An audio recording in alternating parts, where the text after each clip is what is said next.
പിതാവിന്റെയും പുത്രന്റെയും പരിശുദ്ധാത്മാവിന്റെയും നാമത്തിൽ ആമേൻ. മക്കൾക്ക് വേണ്ടിയുള്ള പ്രാർത്ഥന. മക്കളാണ് മാതാപിതാക്കൾക്കെല്ലാം. എന്നാൽ ചില മക്കളെങ്കിലും മാതാപിതാക്കളെ അനുസരിക്കാൻ വൈമുഖ്യമുള്ളവരും തെറ്റായ രീതിയിൽ ജീവിക്കുന്നവരുമാണ്. അതുപോലെ മക്കളുടെ ആത്മീയവും ശാരീരികവുമായ എല്ലാവിധ ആപത്തുകളിൽ നിന്നും അവർ രക്ഷിക്കപ്പെടുന്നതിനും മാതാപിതാക്കൾ പ്രാർത്ഥിക്കേണ്ടത് അത്യാവശ്യമാണ്. അതുകൊണ്ട് മാതാപിതാക്കൾ മക്കൾക്ക് വേണ്ടി ഇങ്ങനെ പ്രാർത്ഥിക്കുക. സാധിക്കുമെങ്കിൽ അവരുടെ തലയിൽ കൈകൾ വെച്ച് പ്രാർത്ഥിക്കുക. പ്രാർത്ഥന. നല്ല ഈശോയെ, അന്ന് ഞങ്ങൾക്ക് ദാനമായി തന്ന ഞങ്ങളുടെ മക്കളെ അങ്ങേക്ക് സമർപ്പിക്കുന്നു. ഈശോയെ, അന്ന് വളർന്നതുപോലെ ഞങ്ങളുടെ മക്കളെ പ്രായത്തിലും ജ്ഞാനത്തിലും ദൈവത്തിൻ്റെയും മനുഷ്യരുടെയും പ്രീതിയിലും വളർത്തുവാൻ ഞങ്ങളെ സഹായിക്കണമേ. അവർക്കുണ്ടാകാവുന്ന പാപ സാഹചര്യങ്ങളിൽ നിന്നും അപകടങ്ങളിൽ നിന്നും അവരെ കാത്തുകൊള്ളണമേ.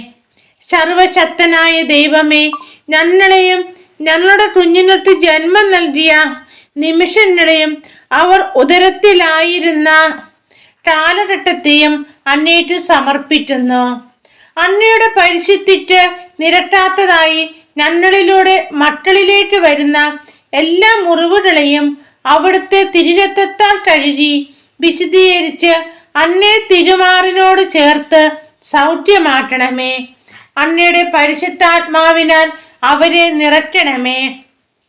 ദിവ്യനാഥ, ഞങ്ങളുടെ കുഞ്ഞുങ്ങളെ അനുഗ്രഹിക്കണമേ, സംരക്ഷിക്കണമേ. അവിടുത്തെ തിരുമുഖം അവർക്ക് കാണിച്ചു കൊടുക്കുകയും അവരോട് കൃപ കാണിക്കുകയും ചെയ്യണമേ. അങ്ങയുടെ സമാധാനവും സ്നേഹവും അവരിൽ നിറയ്ക്കണമേ. ആമേൻ. സ്വർഗ്ഗസ്ഥനായ പിതാവേ, അങ്ങയുടെ നാമം പൂജിതമാകണമേ. അങ്ങയുടെ രാജ്യം വരണമേ. അങ്ങയുടെ തിരുമനസ് സ്വർഗ്ഗത്തിലേതുപോലെ ഭൂമിയിലുമാകണമേ. അന്നു വേണ്ടുന്ന ആഹാരം ഇന്ന് ഞങ്ങൾക്ക് തരണമേ. ഞങ്ങളോട് തെറ്റ് ചെയ്യുന്നവരോട് ഞങ്ങൾ ക്ഷമിച്ചിരിക്കുന്നത് പോലെ ഞങ്ങളുടെ തെറ്റുകൾ ഞങ്ങളോട് ക്ഷമിക്കണമേ. ഞങ്ങളെ പ്രലോഭനത്തിൽ ഉൾപ്പെടുത്തരുതേ, തിന്മയിൽ നിന്ന് ഞങ്ങളെ രക്ഷിച്ചുകൊള്ളണമേ. നന്മ നിറഞ്ഞ മറിയമേ സ്വസ്തി, കർത്താവ് അങ്ങയുടെ കൂടെ സ്ത്രീകളിൽ അനുഗ്രഹിക്കപ്പെട്ടവളാവുന്നു. അങ്ങയുടെ ഉദരത്തിൻ ഫലമായി ഈശോ അനുഗ്രഹിക്കപ്പെട്ടവനാവുന്നു. പരിശുദ്ധ മറിയമേ, തമ്പുരാന്റെ അമ്മേ, പാപികളായ ഞങ്ങൾക്ക് വേണ്ടി ഇപ്പോഴും ഞങ്ങളുടെ മരണസമയത്തും തമ്പുരാനോട് അപേക്ഷിച്ചു കൊള്ളണമേ. ആമേ. പിതാവിന്റെയും പുത്രന്റെയും പരിശുദ്ധാത്മാവിന്റെയും നാമത്തിൽ, ആദിയിലെ പോലെ ഇപ്പോഴും എപ്പോഴും എന്നേക്കും. ആമേൻ.